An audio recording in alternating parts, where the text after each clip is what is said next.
Clay and I were going back and forth this morning on Netflix. Because one of the things you've seen in recent years is just how important it is to have control of platforms and content. We usually talk about it in the context of social media. And for people to say, oh, I don't care about Twitter, or I don't follow TikTok. Well, Twitter determines the news cycle for all the news sites and all the newspapers pretty much that you're reading in some ways, not entirely, but it's very influential. And TikTok is brainwashing your kids. So these things matter whether people engage with them or not.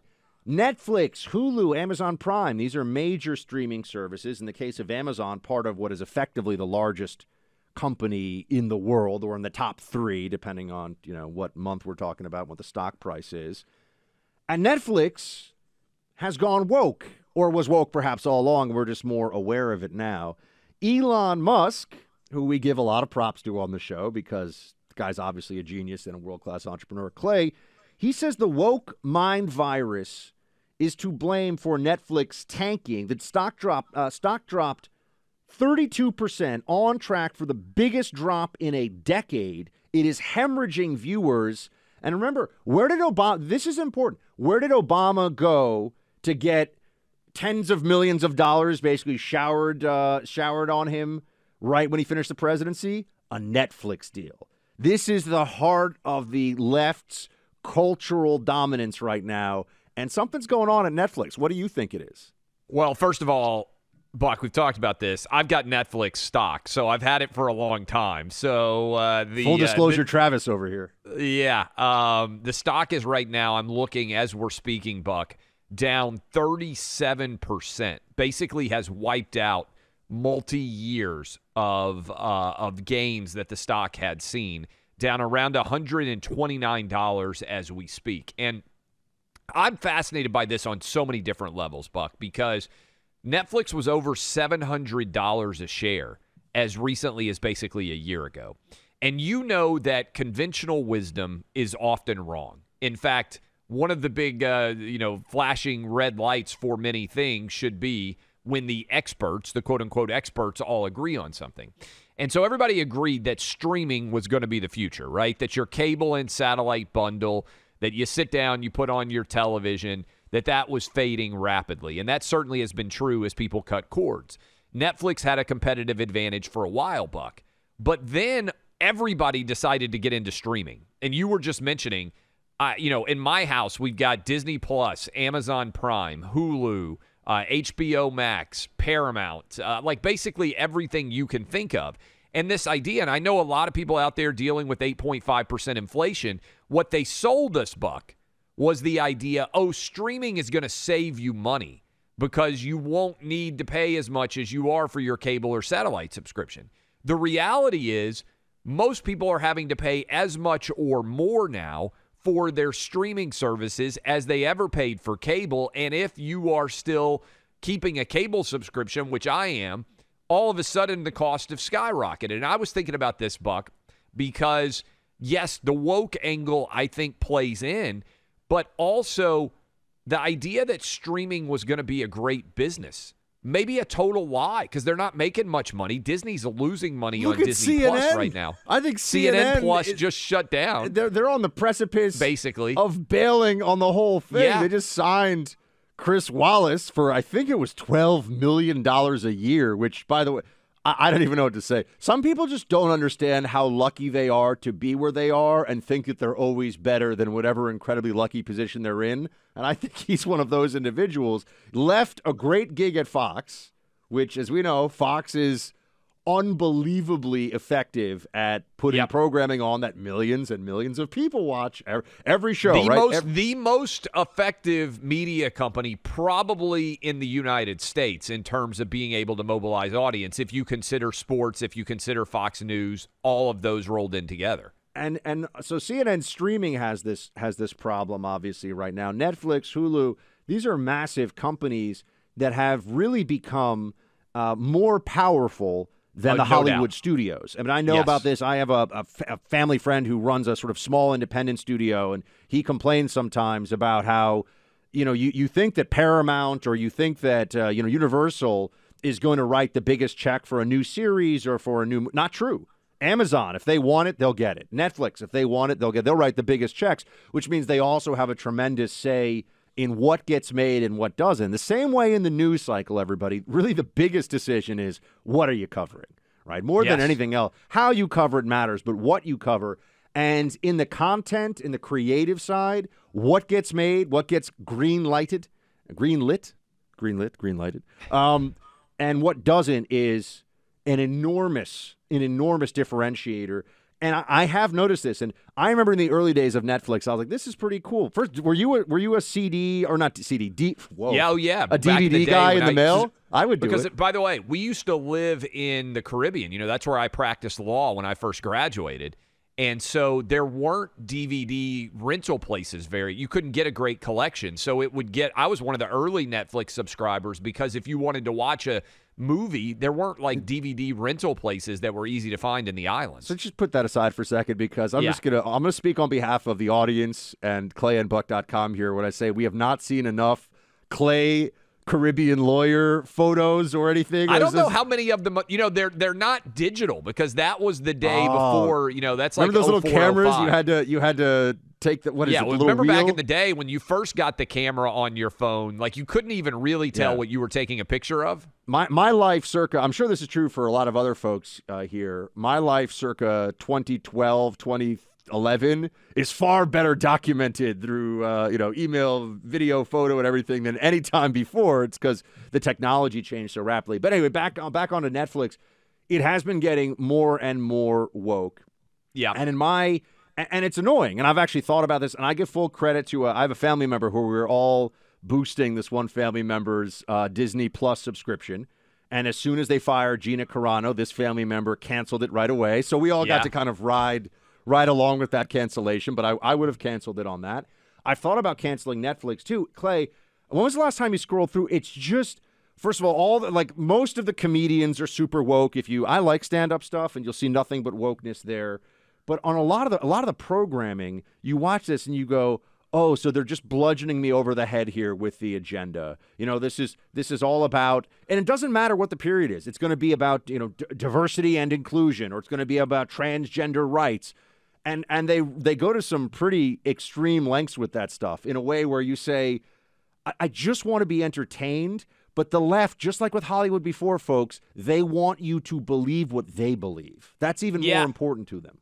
I think there's a big part there, Buck. I also think people are looking to save money. And what people have realized is you can turn your Netflix subscription on or off. So if you're a fan, for instance, of Cobra Kai, which I've watched with my boys, the Karate Kid series, or if you like a dark series, I really like Ozark, right?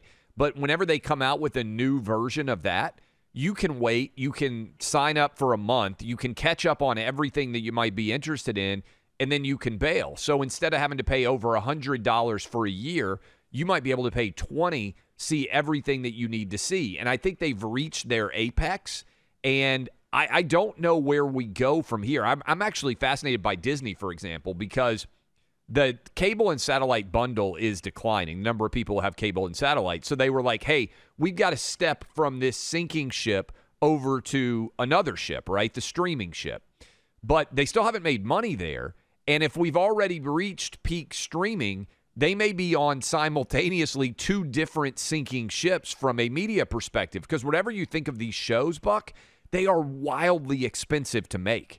And so only way you keep people signed up is by producing new content, and that new content isn't very affordable. So Netflix now is saying they're going to do advertisements. But I mean, the business model part of this is interesting to me, but the influence on the culture and on entertainment and our national perception and conversations, to me, I mean, that even if you have a pullback at Netflix, we still have nothing on. There's nothing that is, and it's not even conservative. It's not even GOP.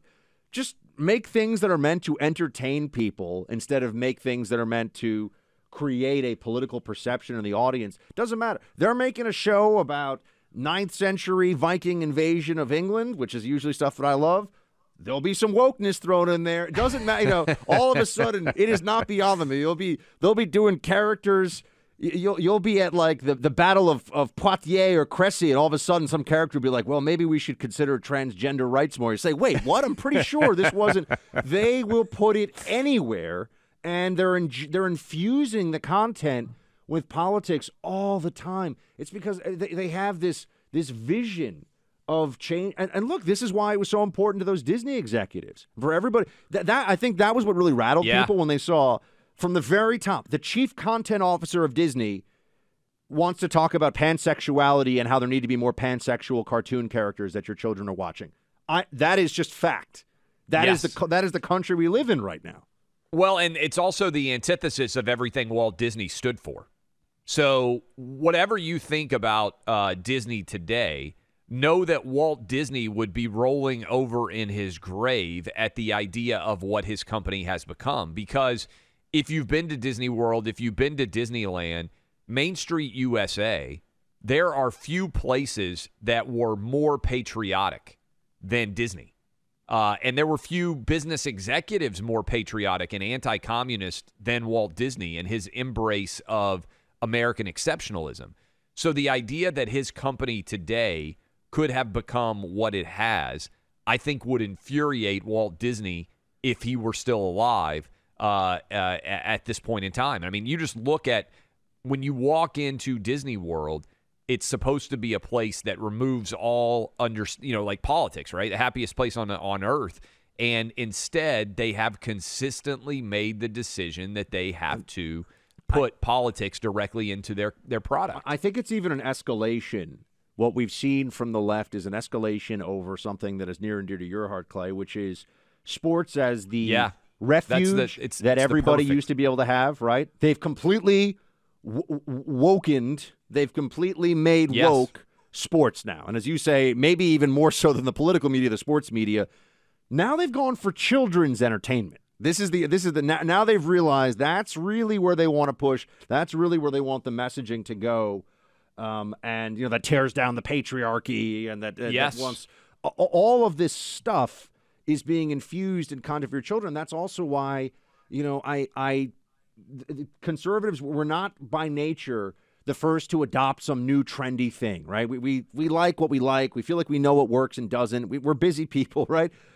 But when we talk about TikTok, I need people on the right to stop saying, it's a Chinese spying app, I'll never touch it. I'm not saying you have to use it and be, but I am saying you should be aware of what's going on because millions and millions of kids, which is why when libs of TikTok started publicizing all of this stuff, just showing people what's on there and popular on there, by the way, the left went into panic mode because they had created this self-reinforcing ecosystem of political indoctrination that most people on the right were completely not only not involved in, but refused to engage in any level with because, it's a Chinese spying app. Okay, that's a separate problem from they're trying to brainwash your kids, which they're doing. No doubt. And, Buck, I think you hit on it well. I've been arguing, and I think I've been correct on this, that sports was the canary in the coal mine. They were using sports to demonstrate how they could take over pop culture as a whole. And if you didn't fight back against it, this is what was going to happen.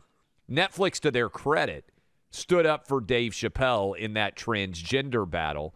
But how many people would they be willing to do that for? I mean, again, I give credit to Dave Chappelle for being willing to make jokes that make people uncomfortable. He's also the most successful black comedian. Maybe the most successful comedian, period, right, of his generation, and certainly among the very top in any categorization. He's a guy who, for them to throw him under the bus would have been quite a move. Yeah, it would have been difficult for them to pull that off. But I think it speaks to the challenge that these media companies are finding themselves in. The only way that you can be all things to all people is just by focusing on making the best possible product. And that's used to be what everybody focused on. Now it's, we got to send out an email and let you know what we think about this latest social justice warrior issue. And that's how you end up with Wimbledon, by the way, banning Russians because people make stupid decisions when they're trying to placate everyone out there on the internet.